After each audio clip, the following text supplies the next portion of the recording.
just society would simply consist on the meritocratic competition up the ladder to success.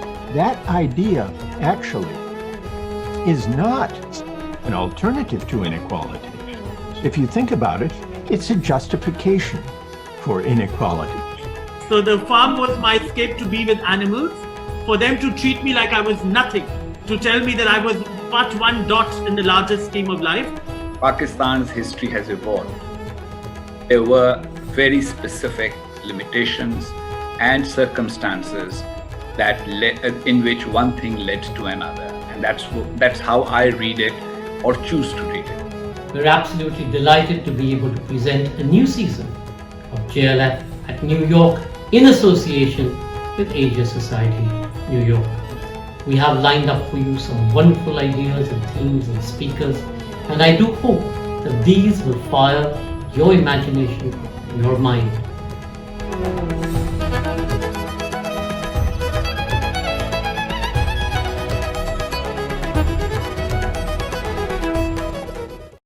On behalf of Namita Gokhale, William Dalrymple, Sanjoy K. Roy, and all my colleagues at Teamwork Arts, we welcome you to the final session of JLF New York and North America 2021.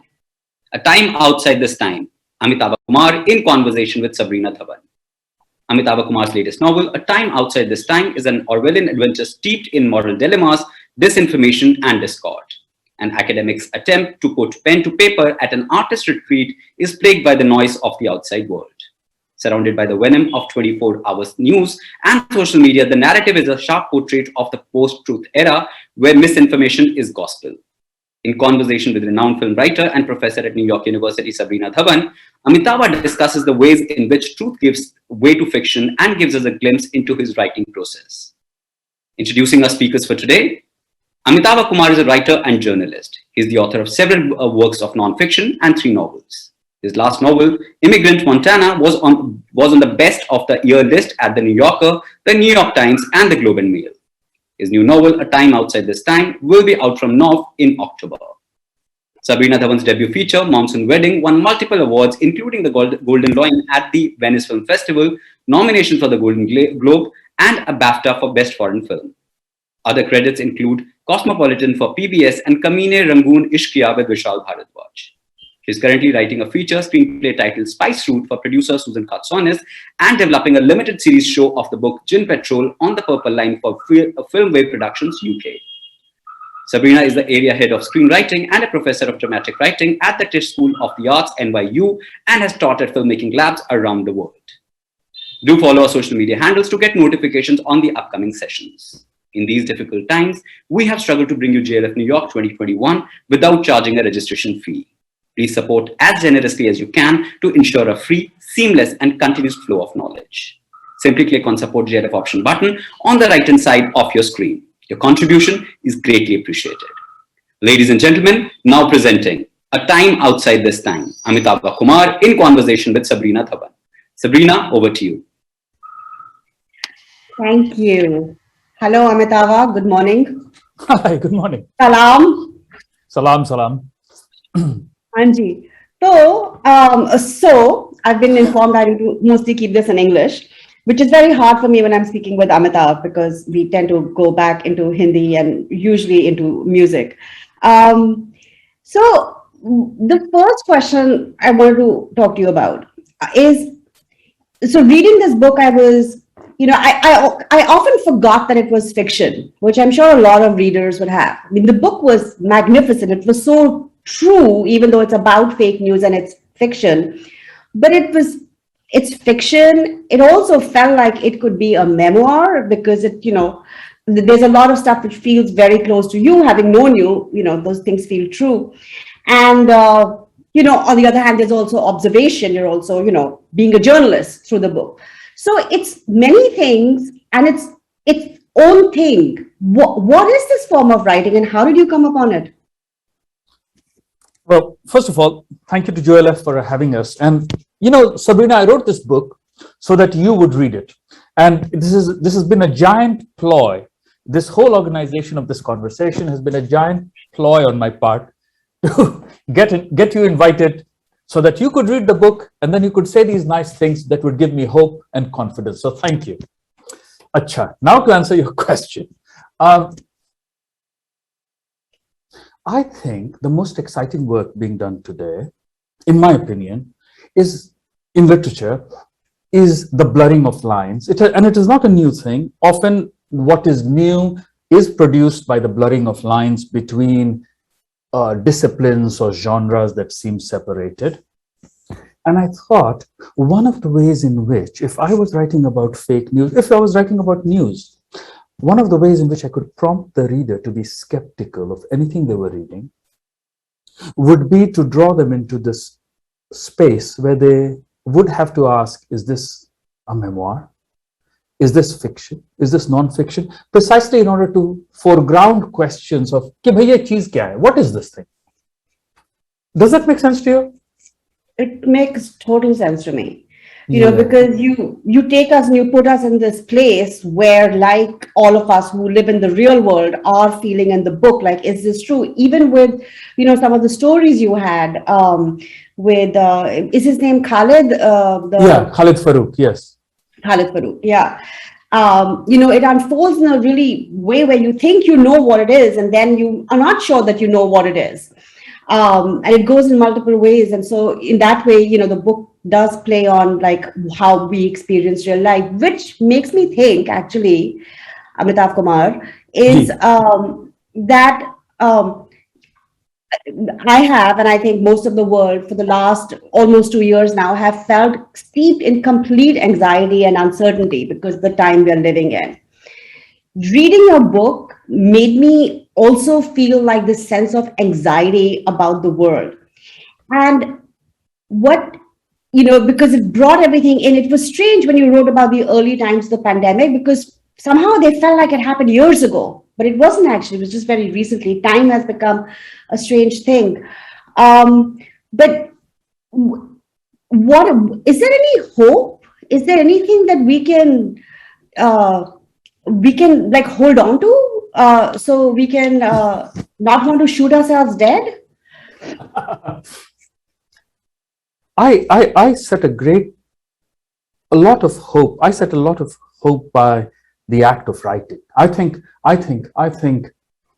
if we are not passive consumers of the news, but if we act on it, you know, and if we act on it creatively, because a lot of people act on news. A lot of people in our country of origin, for example, Sabrina, participate in this grand patriotic fervor called forwarding WhatsApp things. And that is how our country has emerged as the largest spreader of fake news, because WhatsApp is the service that is used the most, and it is used to automatically almost forward pieces of news that are often unfounded and based on rumors. Okay. So against that, a more creative response is something I set a lot of hope and trust. I must ask you, did you trust the narrator? I did at first, which I thought was very sneaky of you. I did at first, and then I wasn't quite sure if I could.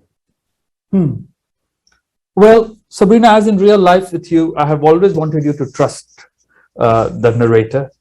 So, you know, I did want you as a reader to get a sense of honesty.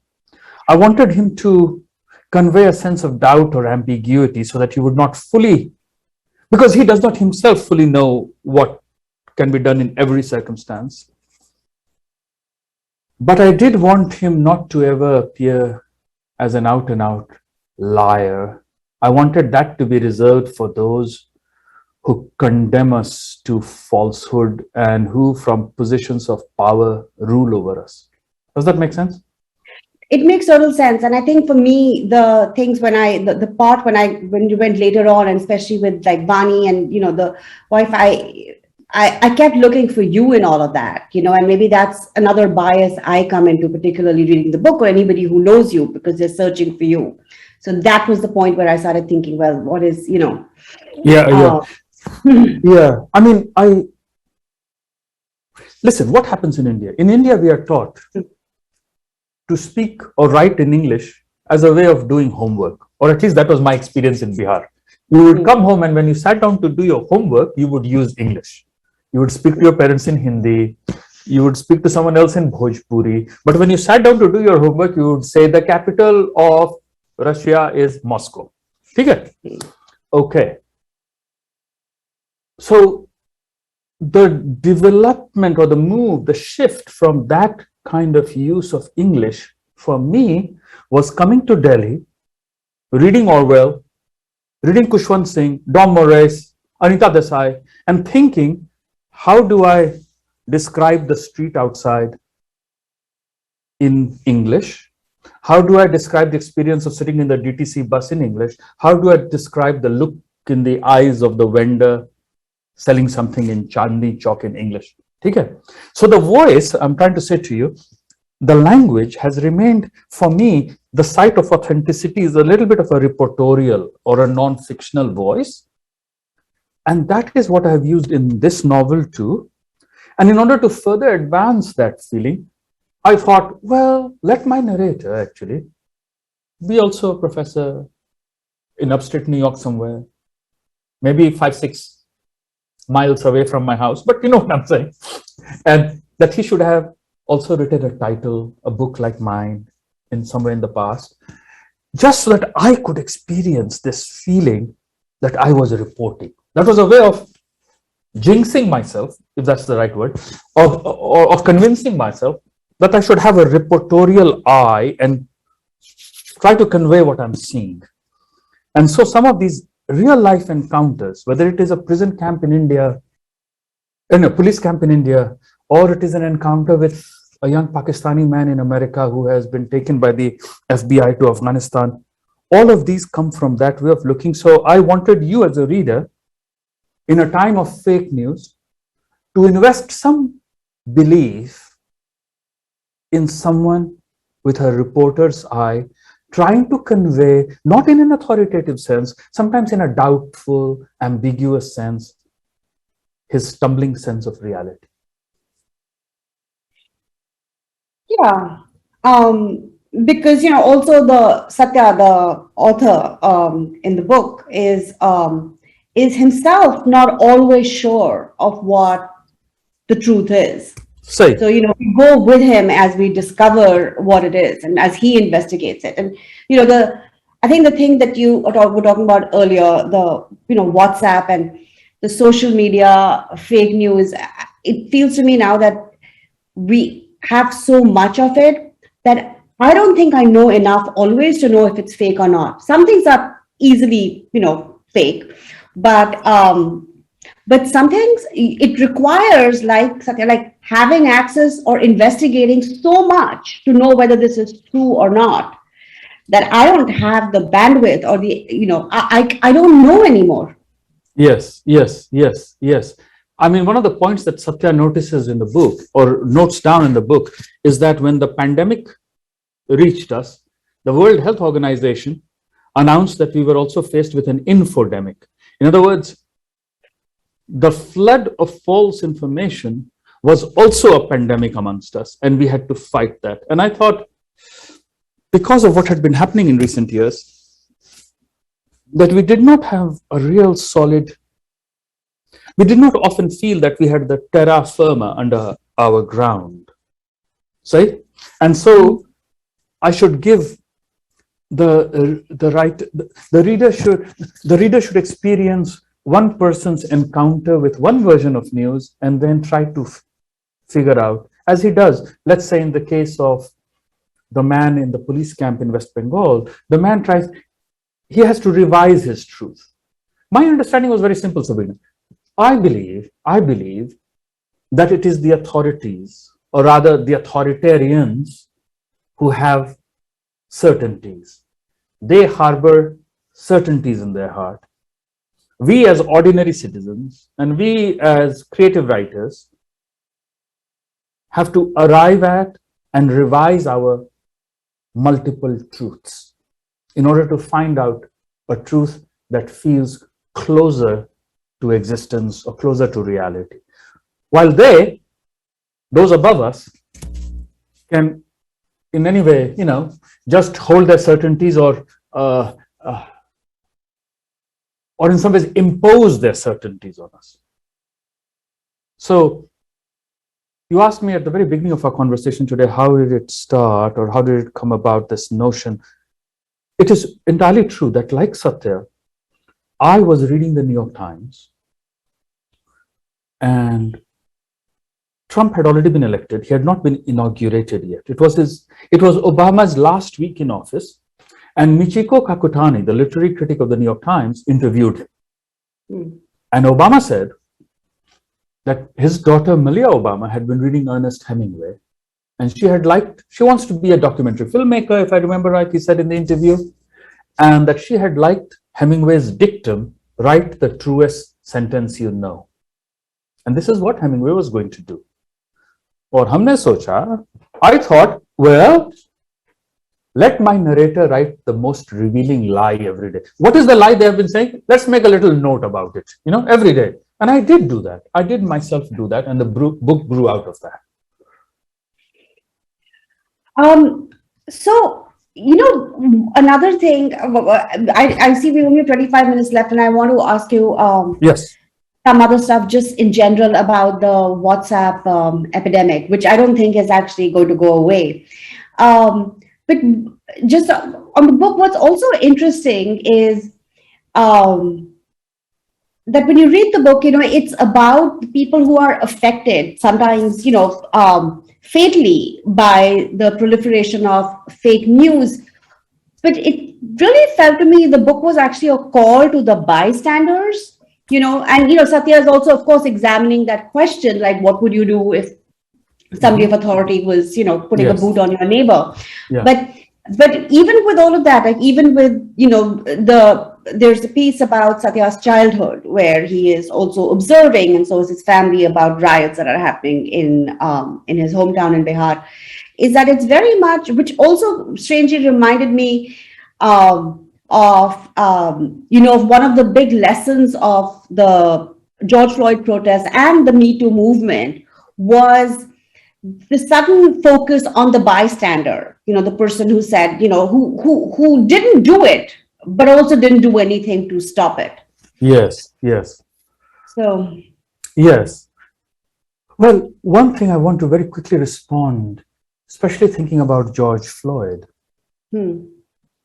is that there was a bystander who videographed, who on her phone made a video of the policeman with his knee on George Floyd's neck. And it was her act of witness that gave the state evidence to prosecute the police officer. So there are bystanders and then there are bystanders. There are those who do nothing. There are those who protest. There are those who maybe do not protest but offer testimony. And I think Satya belongs to the last category. Yeah. His wife actually goes out to the Black Lives Matter protest, and she also buys pizza for the young people there, which is very good of her. My wife would do the same, I think. And you know her, Sabrina, she's a great admirer of yours. And but Satya on his somehow feels that the crowd is not for him. And I think he's a little bit wrong, because I do believe that you have to put your body on the line. While I do, of course, have great faith in the written word, I'm full of admiration, and I'm sure you are too, for people like Natasha Narwal and others who have led a campaign in India which is so inspiring, because they do not want injustice. They do not want injustice inflicted on minorities and others. And it is wonderful to see young people in India, especially young women, raise their voices. So against the bystander who is passive and whom I hold in contempt is this other figure of the bystander who actually either protests or offers testimony. One other thing I wanted to quickly say was, Sabrina, there is nothing as depressing for me, and I'm sure for you too, in this country, as the videos that now and then come across our screens of Black men being shot by the police. A comparable thing happens in India when you see the videos that go viral of lynching of Muslim men suspected of eating beef or accused of smuggling cattle. Now, in one of such videos, like Satya, I had seen a man, old man, who has been beaten. His name was Samiuddin, if I remember right. And he was asking for water. And none of the bystanders gave him water. So my narrator asked the question, what can you write that will make someone give a dying man a drink of water? That seems a rather earnest question to some people, but for me, it's a vital question. So what can you write, boss? And what use is writing if someone reading you does not feel impelled to give someone a helping hand? Is that, how do you feel? You know how much I admire your writing. So I want you to tell me what you feel on this question. Well, I'm going to answer your question with a question, which seems very poetic to me for some reason.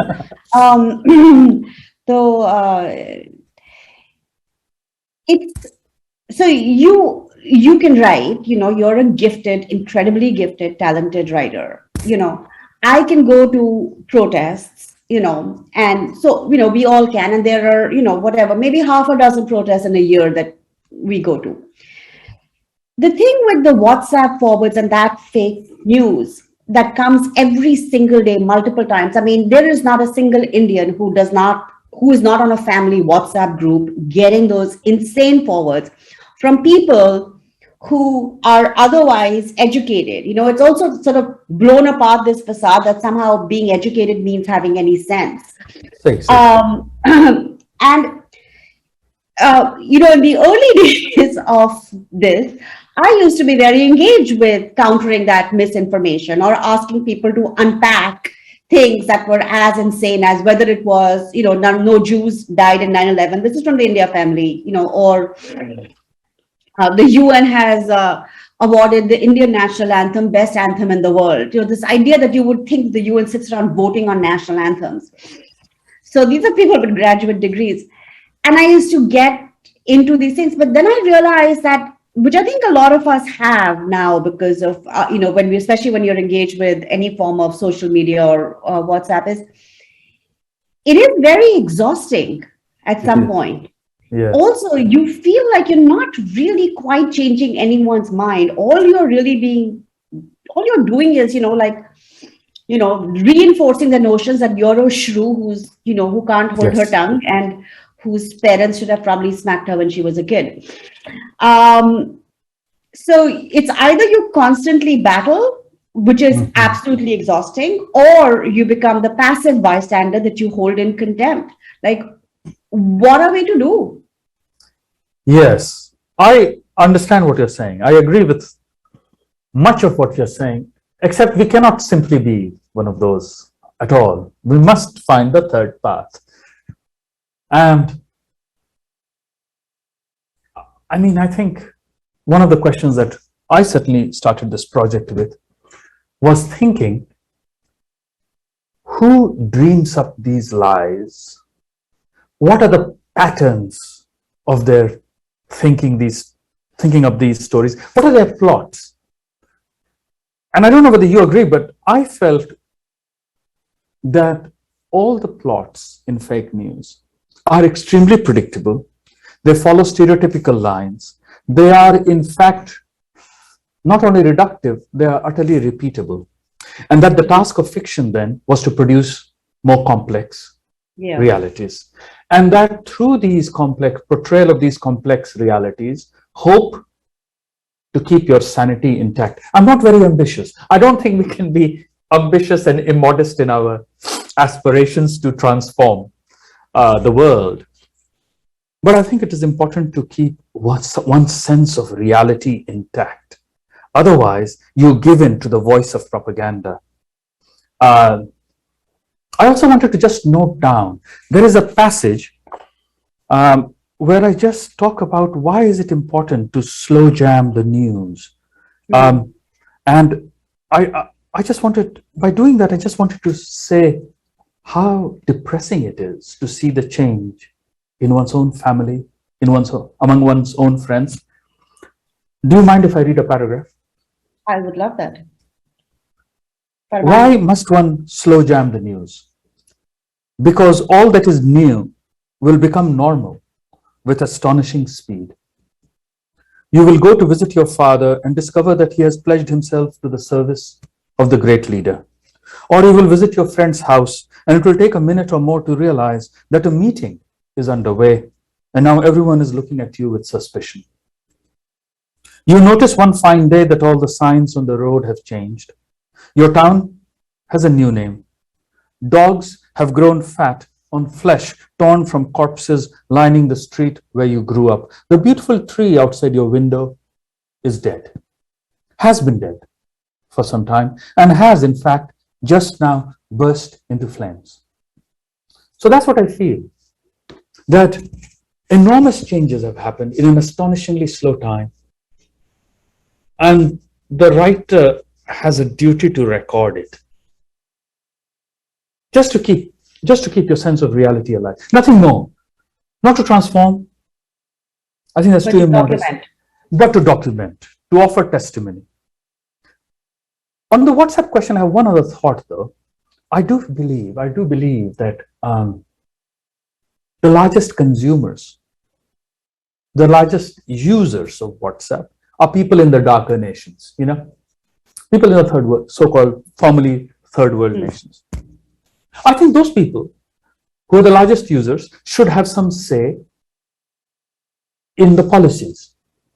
And I think I'm speaking as an Indian here, people in India should be able to determine, and therefore our lawmakers should have a right to regulate policies that against this so-called, and I think it's at heart of capitalist notion of unregulated free speech, there should be certain check on the number of times or the spread of rumors, of unsubstantiated news that is spread, that leads to quick lynchings.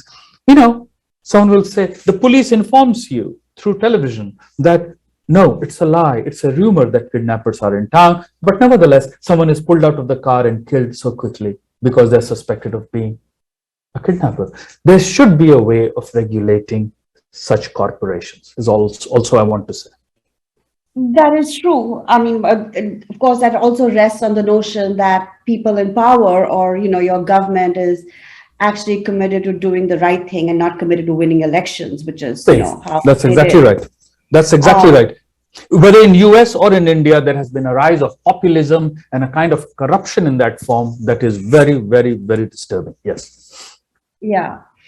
It is true that India seems to be particularly prone, or maybe that's just because I am on family WhatsApp groups there and not here, to fake news. But the other thing that I found interesting is, even in like the fairer first world nations like the US, the rise of QAnon in the last year, that's a significant number of people. And what was surprising and shocking to me, like it was for American families who discovered that they had relatives who were Trump supporters and they'd never suspected that, was that they were people who I knew, who I also knew were like smart people and good people. And I know people are not simple and, they can be complex, even those people, but it was stunning to me how quickly they bought into notions that seemed so bizarre, including, interestingly, you have this, Satya has this one story from childhood where Muslims are compared to lizards. And I was immediately thinking of like this whole QAnon thing where also, the establishment, the deep state, they're actually lizard people. Poor lizards. And also now this QAnon thing that is, which has also been very focused on being resistant to the vaccine, and and that COVID doesn't exist. Or, it's very interesting. On one hand, it doesn't exist, it's fake. On the other hand, it's deployed by Bill Gates to depopulate the world and establish the new world order. And nobody can reconcile how it can be two things at once. But now I've seen that go to India as well. That Indians who in my memory, were never hesitant about vaccines because we believed in them. Like, polio vaccine, smallpox. These were things that we understood saved us. We were not anti-science in that way. Right. But now suddenly you see the same arguments coming about, like, we don't know what's in it. It changes your DNA. It makes you magnetic. So, I don't know. It seems to me that the disinformation disease is now, it's a great equalizer. It belongs everywhere. But I want to ask you, why do you think Indians tend to be most susceptible to this? Well, I do not know about why Indians, but certainly humans. One of the research studies that interested me very much was conducted by MIT, by researchers at MIT, which said that robots, spread fake news, but they spread fake news at the same rate as any other factual news. Only humans spread fake news 6 times faster than ordinary news. This interested me a lot. I wrote to the head researcher and asked, why do you think this is so? Do you have any data on that? And he wrote back and said, we believe that humans do this because fake news is more novel. And if not I, then Satya certainly, while reading this, thought, you know what, I'm writing a novel. You think fake news is novel? No, what I'm writing is novel. In other words, there is, in my mind, this idea that humans are more susceptible because the more sensational and stereotypical qualities of the news, especially when it reinforces your prejudice, makes you believe that this is true. And you spread then the news that reinforces your prejudice, that reinforces your bias. It confirms your bias, so you spread it. And I think that is the only form of novelty. It's not novel in the way in which a story by Anton Chekhov or a story by Alice Munro is novel. It is only novel in the sense that in a new guise, all your old perceptions or prejudices are reestablished. I think social media has accelerated that because you're able to quickly respond to such news. And I think in India, because it is indeed the largest user of WhatsApp population-wise, and I'm told it's the biggest country in the world in terms of population or something, is very close to the top. It's very easy for us to now then conclude that, of course, Indians are more susceptible, but it's a game of numbers, really. But, on the other hand, I hear what you're saying, and normally I would be on your side, but just to argue with you for a second, isn't there a part of it that feels like in India, like when we grew up, we were surrounded constantly by myths, by superstition. If you do this, then this will happen. If you do that, and they were so embedded in our daily lives that there's a part of me that wonders if that is actually the thing that makes us more susceptible. Because also remember our schools. We are taught, like you were saying in English, what is the capital of Russia, although it would have been Soviet Union in your time. Yes.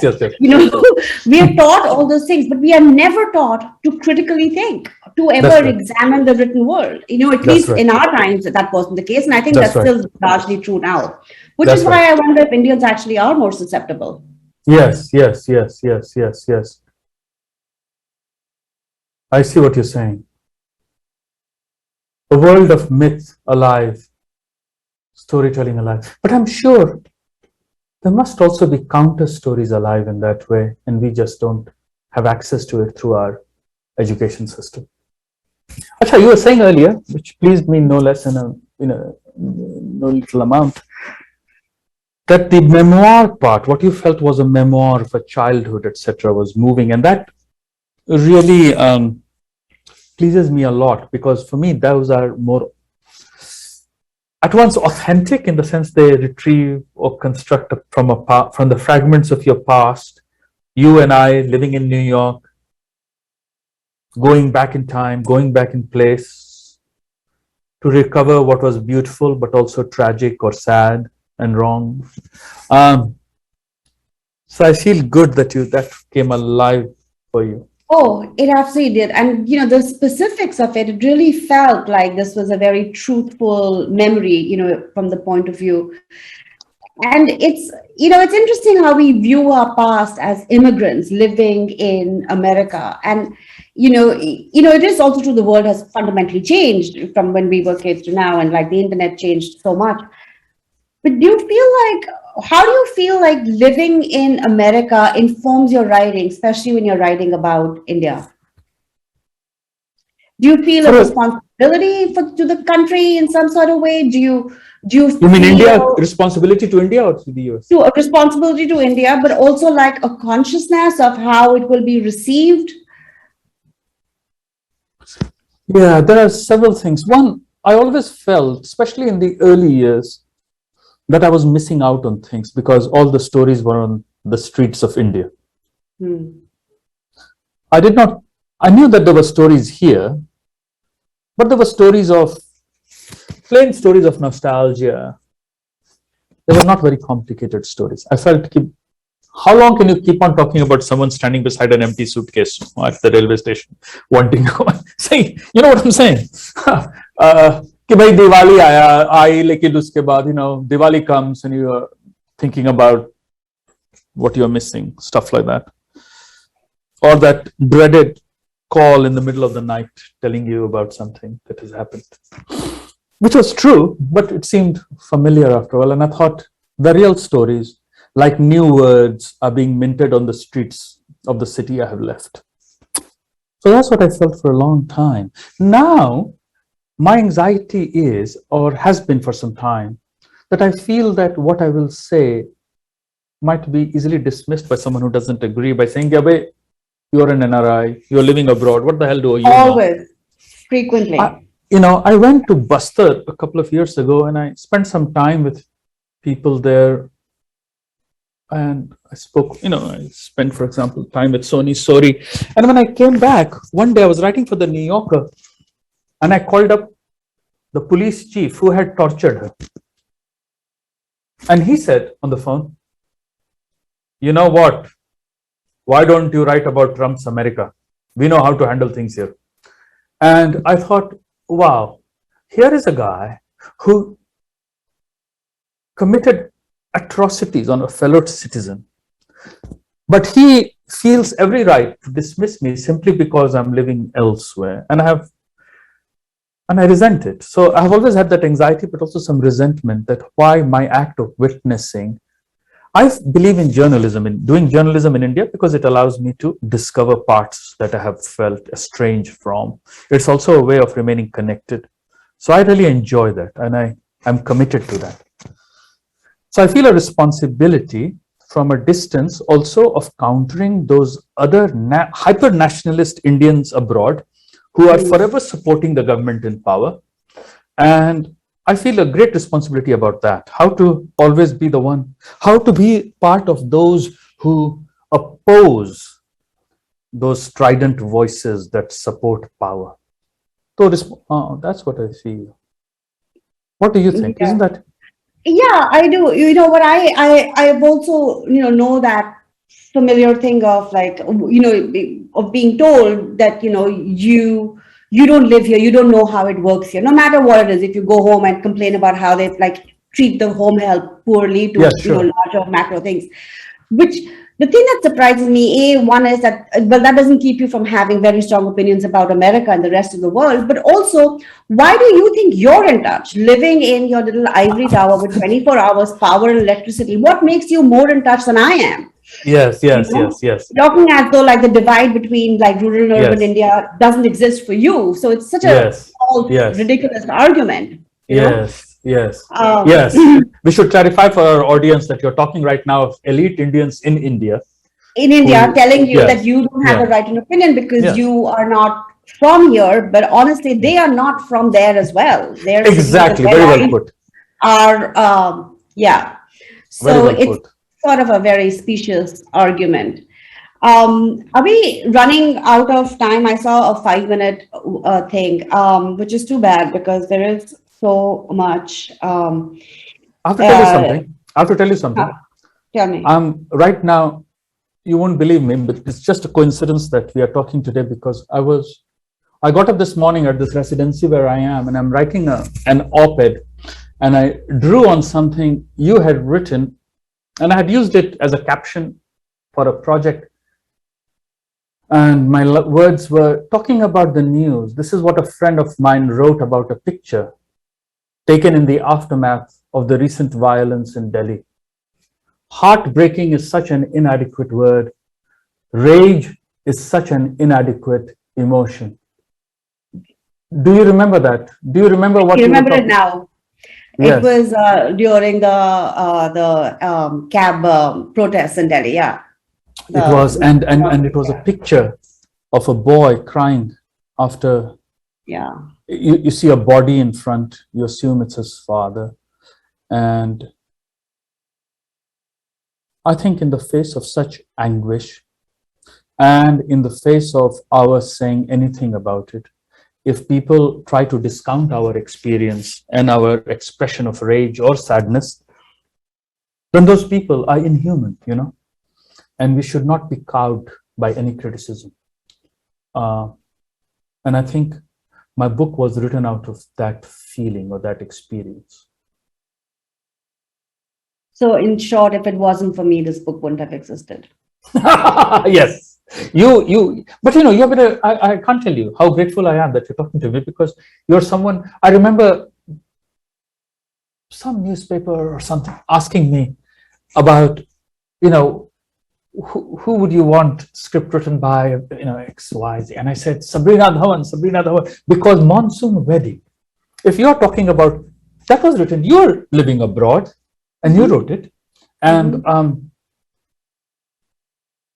can there be something truer than what it records about celebrations, about sexual violence, about family secrets, about the lives of the elite, colliding with lives of the subaltern? Everything is in that. So I have always been in awe of your writing. So this is a great privilege for me that you read what I wrote and you're talking to me. Oh, no. Privilege is all mine. It is my honor. It is my privilege. All right. So should we... We should, I think, and, you know, maybe toast to better times. Thank you, friend. Let's fight. Yes. That's getting past the post-truth era. All right. Well, thank you so much. Thank you so much. Thank you. Okay. Thank you, Amitava and Sabrina, for insights into this fascinating world of writing. And thank you for being part of JLF New York 2021. We encourage everyone to buy the books of our speakers that are available at our official bookstore. Whether virtual or on ground, it takes an army to put up a festival together, and the painstaking efforts of many individuals and organizations working together as a collective. So as we come to the end of JLF New York and JLF in North America, on behalf of all my colleagues at JLF and Team Bokats, I would like to take this opportunity to thank a number of people whose contributions helped make the entire JLF in North America a tremendous success. To begin with, our brilliant festival co-directors, Namita Gokhale and William Dalrymple, for bringing their unique dynamism and energy into curating this wonderful program.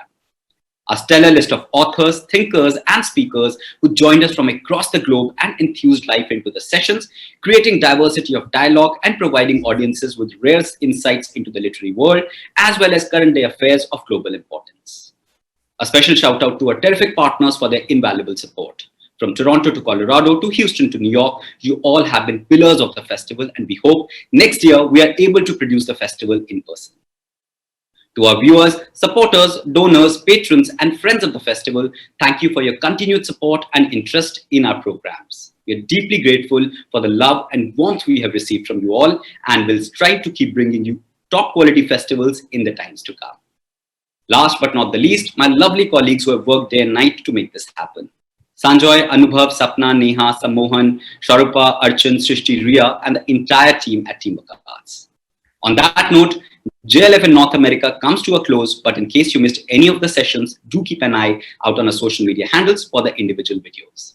Thank you for joining us, and we hope to see you in person or virtually at Jaipur for the greatest literary show on earth, the Jaipur Literature Festival from 28th January to 1st February 2022. Till then, stay safe, stay healthy. Goodbye.